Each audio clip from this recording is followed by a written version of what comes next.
एक जर्नलिस्ट की बदली पोर्टो रिको में हुई। वहां के सबसे रिच पर्सन के फियांसे से उसे प्यार हो जाता है। उसने देखा कि वहां पर बिजनेस भी गलत तरीके से चल रहा था।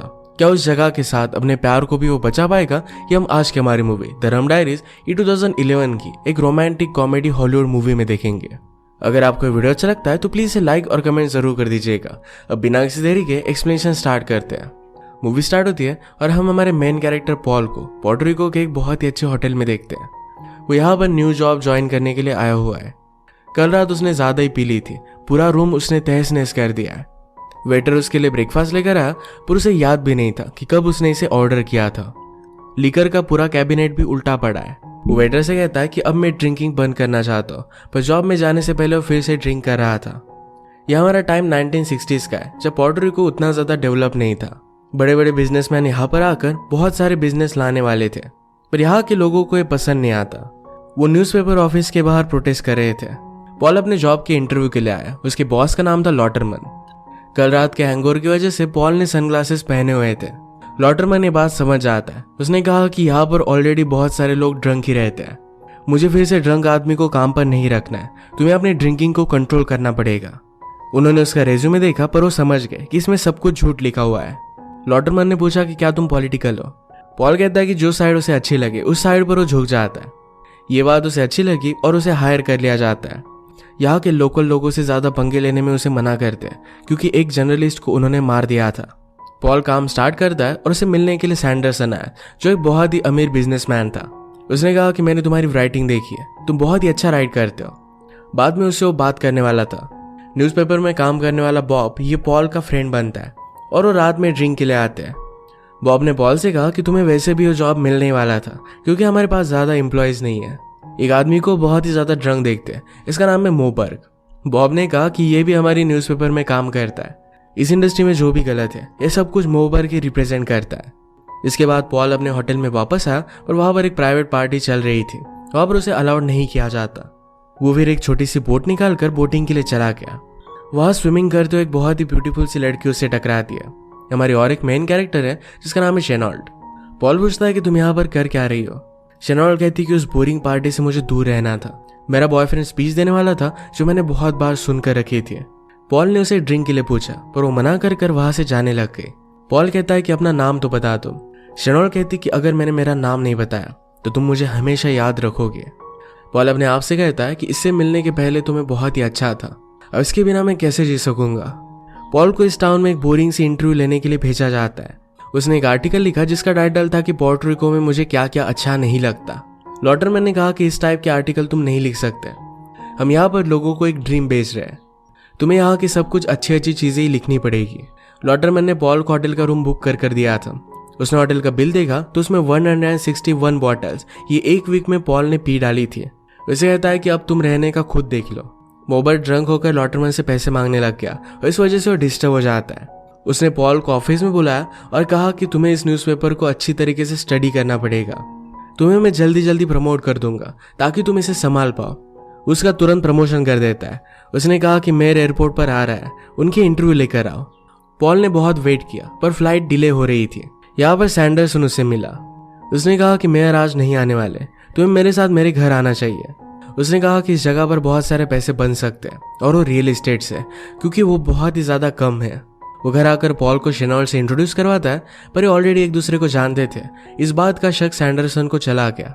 बीच के कोने से कुछ लोकल लोग इन्हें देख रहे थे। ये सैंडरसन को अच्छा नहीं लगता क्योंकि पूरा बीच उसने बाय कर लिया है।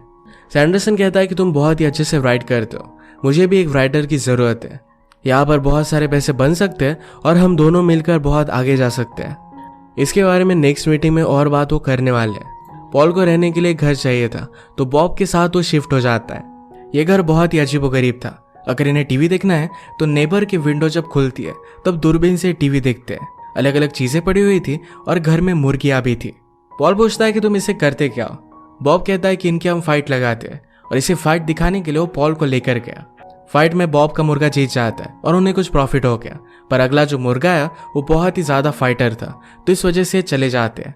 इनके साथ घर पर मोबर भी रहता था पर ये सिर्फ हफ्ते में एक ही बार घर पर आता था जब उसकी दारू खत्म हो जाती थी। अपनी दारू खुद बनाने के लिए उसने फिल्टर इंस्टॉल किया है और वो बहुत ही अच्छी प्योरिटी की दारू बनाता है। पॉल को इस पर बिलीव नहीं होता।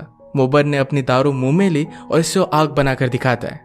रात में पॉल लॉटरमैन से मिलने के लिए आया। सैंडरसन जो भी सब कर रहा था इस सब के बारे में वो आर्टिकल लिखना चाहता है। लॉटरमैन ने कहा कि तुम ये सब नहीं कर सकते, न्यूज़पेपर एडवर्टाइजिंग की वजह से चलते, और अगर हम बिजनेसमैन के खिलाफ लिखने लग गए तो हमारा न्यूज़पेपर बंद पड़ जाएगा। पॉल के पास पोटेंशियल तो था पर यहाँ पर वो वेस्ट हो रहा है। अगले दिन फिर वो सैंडरसन के घर पर आ जाता है। शेनॉल्ड और सैंडरसन कहीं पर दिख नहीं रहे थे। उसने दूरबीन से देखा तो बोट के पास वो दोनों इंटीमेट हो रहे थे। वापस आने के बाद सैंडरसन कहता है कि आज रात एक बहुत ही इंपॉर्टेंट मीटिंग है, पार्टी के बाद हम सब कुछ डिस्कस करेंगे। इन्हें बात करते हुए कुछ लोकल लोग देख रहे थे तो इस बात से सैंडरसन गुस्सा हो जाता है, उनकी इंसल्ट कर कर वहां से भगा देता है। पार्टी में शेनॉल्ड पॉल के पास आकर बैठी। उसने कहा कि तुमने जो मेरे लिए रोजेस लाए थे वो बहुत ही ब्यूटीफुल थे। पॉल कहता है कि मुझे नहीं लगा था कि तुम उसे नोटिस करोगी। शेनॉल्ड कहती कि ऑफ कोर्स मैं उसे नोटिस करूंगी, उसे लाइक करती थी। सब बिजनेसमैन बैठकर पॉल के साथ बात करते हैं। सैंडरसन ने कहा कि जो भी हम बिजनेस अब डेवलप करने वाले, यहाँ पर कुछ होटल्स आएंगे और भी कुछ हम डेवलप करेंगे, इस सब में पब्लिक हमें हमारे हाथ में चाहिए। इसके लिए हमारे पास एक आइडिया है, तुम एक आर्टिकल लिखोगे जिसमें हम बताएंगे कि 10% टैक्सेस हम बढ़ाने वाले हैं। लोग फिर प्रोटेस्ट करेंगे और लोगों से बात कर कर हम 5% फाइनल करेंगे, पर हमें सिर्फ 5% टैक्स बढ़ाने थे। इसमें लोगों को लगेगा कि हम बहुत ही अच्छे हैं और हमारा बिजनेस बहुत ही अच्छे से चलेगा। पॉल कहता है कि यह सब तो करना बहुत ही गलत है। उन्होंने उसे समझाया कि यहाँ पर सही गलत कुछ भी नहीं है, इसमें सबका बहुत फायदा होगा। पॉल को लेने के लिए बॉब आ गया। शेनॉल्ड पॉल को कहती है कि रात में जरा रुक जा, मिडनाइट में आकर उससे मिलने वाली थी। पॉल के पास कार नहीं है तो उसके साथ उसे जाना पड़ता है। वो दोनों बहुत ही ज्यादा ड्रंक थे और वही के वही 1-1.5 घंटा घूमते रहे थे। घर जाने का रास्ता उन्हें नहीं मिलता। उन्होंने कैफे का बोर्ड देखा तो बॉब कहता है कि यहीं पर जाकर हम खाना खा लेंगे। वहां पर उन्हें पता चला कि खाने के लिए कुछ भी नहीं है। बॉब वेट्रेस से कहता है कि आपने कहा था कि मिडनाइट तक खाना यहाँ पर मिलेगा, तो कहीं से भी आप मुझे खाना ला कर दीजिए। वो बहुत ही डिसरिस्पेक्टफुल था। वहां कॉर्नर आकर उसे बात करता है, उसे समझाने की कोशिश करता है, पर बॉब ने उसे भी गालियां दी। ओनर ने फिर ये सब बात कुछ लोकल लोगों को बताई। पॉल ने नोटिस किया कि वही लोग हैं जिसको सैंडरसन ने आज इंसल्ट किया था और वो लोग पॉल को जानते हैं। अब वो बदला लेने के लिए उन्हें मारने के लिए आ रहे थे। तभी ये जल्दी से अपनी गाड़ी में बैठते हैं और आगे चले गए। थोड़ी देर में कुछ गाड़ियां उनका पीछा करने लग गई। उन लोगों के पास चाकू, तलवारें, सब कुछ था। उन्हें मार डालने वाले थे। इन्होंने भागने की बहुत कोशिश की पर उन लोगों ने उन्हें घेर लिया था। पॉल मोबक की दारू लेता है और उसे आग बनाता है, पर ये आग पुलिस को लग गई क्योंकि इनके शोर की वजह से पुलिस भी वहां पर पहुंच गए थे। सब लोगों को अरेस्ट कर लिया जाता है। यहाँ के रोल बहुत ही अलग थे। रात में भी कोर्ट चल रहा था। इनके चार्जेस को देखकर इन्हें 3-4 साल तक जेल होने वाली थी, पर इन्हें बचाने के लिए सैंडरसन पहुंच जाता है। उसने डायरेक्टली जज से बात की। उसके पास एक बहुत ही अच्छा लॉयर था और उन लोगों को जेल से बाहर निकाल लेता है। पॉल ने कहा कि इसके लिए मैं हमेशा ग्रेटफुल रहूंगा। सैंडरसन कहता है कि कल हमारी मीटिंग है, यहाँ पर आ जाना। अब बिना चाहते हुए भी पॉल को उसके लिए काम करना ही पड़ेगा। अगली सुबह इन्हें बहुत बड़ा हैंगओवर हुआ। बॉब कहता है कि जल्दी से जाकर मेरी कार हम लेकर आते हैं, वरना वो लोग सब कुछ पार्ट वगैरह निकाल लेते हैं। कार के पास वो पहुंचे पर लोकल लोगों ने ऑलरेडी सीट निकाल लिए थे, तो कुछ इस तरीके से ड्राइव करते हुए निकल जाते हैं। सिटी में पुलिस ने उन्हें देख लिया। उनसे बचने के लिए कहीं पर भी उन्होंने गाड़ी डाल दी और एक जगह पर उनका एक्सीडेंट हो जाता है। इतना सब कुछ होने के बाद भी पॉल मीटिंग में आ गया। प्लान फाइनलाइज होने के बाद पॉल सैंडरसन से कहता है क्या मुझे कुछ एडवांस मिल सकता है, मुझे अब रहने के लिए जगह लेनी पड़ेगी और मेरे पास कार भी नहीं है। सैंडरसन ने खुद की एक बहुत ही अच्छी कार उसे गिफ्ट दे दी। उसे रहने के लिए जगह भी वो देने वाला है। सैंडरसन कहता है कि मुझे एक हेल्प करो, शेनॉल्ड को यहाँ पर लेकर आओ। शेनॉल्ड आज कार्निवल के लिए रेडी हो रही थी। वो पॉल को भी इसके लिए इन्वाइट कर लेती है। वो जब गाड़ी में थे तो शेनॉल्ड ने कहा क्या तुम्हें पता है कि कार कितनी फास्ट जा सकती है? मैं तुमसे एक बेट लगाती हूँ, हम इस कार को बहुत फास्ट चलाएंगे और हम में से पहले जो चिल्लाया वो ये बेट हार जाएगा। पॉल इसके लिए मान गया। पॉल नॉर्मली चला रहा था पर शेनॉल्ड जबरदस्ती उससे बहुत फास्ट गाड़ी चलवाती है। आगे डायरेक्टली रास्ता ही खत्म हो गया। पॉल ही पहले चिल्ला देता है। वो दोनों एक दूसरे के करीब आ गए थे पर पॉल उससे दूर चला गया। लॉटरमैन सब पर बहुत गुस्सा हो गया था कि जब वे घूम फिर रहे थे तब पेपर पर उनका कुछ भी ध्यान नहीं था। पॉल फिर से बहाना बनाता है कि फेस्टिवल को कवर अप करने के लिए जा रहा है। जहां पर होटल बनने वाले थे इसकी साइट वो जाकर देख कर आए। उसने पार्टी ज्वाइन की और शेनॉल्ड के पास वो चला गया। वो उसे बोट पर लेकर आए। जब सैंडरसन देखता है कि पॉल बॉब को अपने साथ लेकर आया तो उस पर वो बहुत गुस्सा हो गया। वो कहता है कि बॉब कोई भी चीज सीक्रेट नहीं रख सकता, तुम्हें ऐसा नहीं करना चाहिए था। थोड़ी देर में बोर्ड पर पॉल बहुत शांत हो गया था। शेनॉल्ड उसके पास आकर बैठ गई। वो पूछती है कि तुम क्या सोच रहे हो। पॉल कहता है कि मैं बहुत कुछ राइट करने का ट्राई करता हूँ, पर मेरी खुद की वॉइस मुझे समझ में नहीं आ रही। रात में जब ये डिनर कर रहे थे तो पॉल क्लब में जा रहा था, तो शेनॉल्ड कहती कि मुझे भी वहीं पर जाना है। सैंडरसन का प्लान कुछ अलग था, पर उसे भी जाना पड़ता है। क्लब में शेनॉल्ड किसी और आदमी के साथ डांस करने लग गए। वो आदमी अपने कपड़े निकालने लग जाता है और शेनॉल्ड भी उसके साथ बहुत ही अच्छा डांस कर रही थी।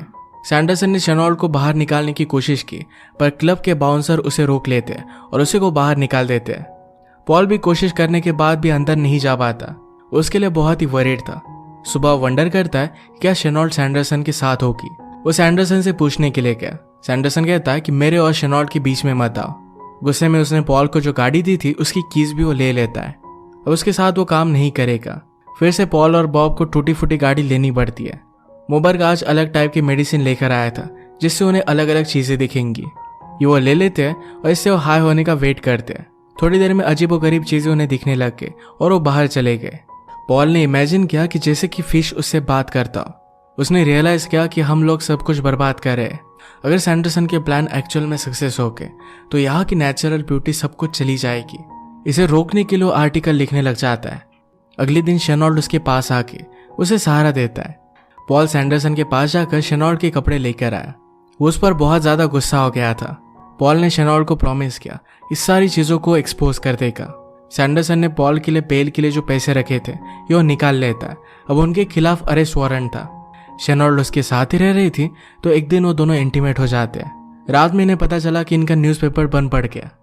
लॉटरमैन सब कुछ लेकर ऑलरेडी भाग गया था। ये सब कुछ सैंडरसन ने करवाया हुआ था। न्यूज़पेपर का सारा स्टाफ हाथ पर हाथ धरे बैठा हुआ था, पर पॉल कहता है कि हमें स्ट्राइक बैक करना पड़ेगा। मोबर्ग ने कहा कि हमारे पास कोई भी पैसे नहीं है। पॉल कहता है कि हम पैसों का कुछ ना कुछ तो कर लेंगे। फैक्ट्री में हम जबरदस्ती घुस जाएंगे। पॉल घर पर आया तो शेनॉल्ड वहां से जा चुकी थी। वो इसके लिए $100 रख कर जाती है। उसने कहा कि मैं न्यूयॉर्क जा रही हूँ, अगर तुम चाहते हो तो आ सकते हो। पॉल ने डिसाइड किया कि पहले वो सबको एक्सपोज करेगा और उसी के बाद जाएगा। इनके पास प्रिंट करने के लिए पैसे नहीं थे, पर मुर्गियाँ थी। वो डिसाइड करते हैं कि मुर्गियों की वो फाइट लगाएंगे। इनकी मुर्गी फाइट हारनी नहीं चाहिए। तो मोबर्ग ने कहा कि एक जगह पर जाकर हम इसे कर्स लगाएंगे कि कभी भी हारेगी नहीं। मुर्गी को एक लेडी के पास लेकर गए और वो अजीबोगरीब हरकतें कर कर उस पर वो कर्स डाल देती है कि मुर्गी कभी भी हारेगी नहीं। फिर वो उसे फाइट के लिए लेकर आए। सचमुच में मुर्गी कोई भी फाइट हार नहीं रही थी। इन्हें $1800 की जरूरत थी, पर अब उनके पास $6000 थे। वो फैक्ट्री में आए पर वहां पर कोई भी नहीं था। मोबर्ग कहता है कि ऑलरेडी पुलिस हमारा सब कुछ सामान लेकर गए, अब वो प्रिंट करने के लिए कुछ भी कर नहीं सकते थे। पॉल कहता है कि क्या तुम कुछ स्मेल कर सकते हो? ये इंक का स्मेल है। यही स्मेल करप्शन का होता है, पर इसी इंक से हम इस करप्शन को मिटा सकते हैं। उसे लाइफ में एक गोल मिल गया था। पुलिस इनके पीछे थे तो एयरपोर्ट से वो भाग नहीं सकते। पॉल ने डिसाइड किया कि सैंडरसन की बोट लेकर वो यहाँ से भाग जाएगा, और वो वही करता है। उसके बाद फिर पॉल न्यूयॉर्क गया, शेनॉल्ड से मिला, उसी के साथ उसने शादी की। वो एक बहुत ही बड़ा जर्नलिस्ट बना और बहुत सारे करप्शन को उसने एक्सपोज किया था। इसी के साथ ये मूवी एंड हो जाती है। अगर आपको एक्सप्लेनेशन अच्छा लगा तो प्लीज से लाइक और कमेंट जरूर कर दीजिए।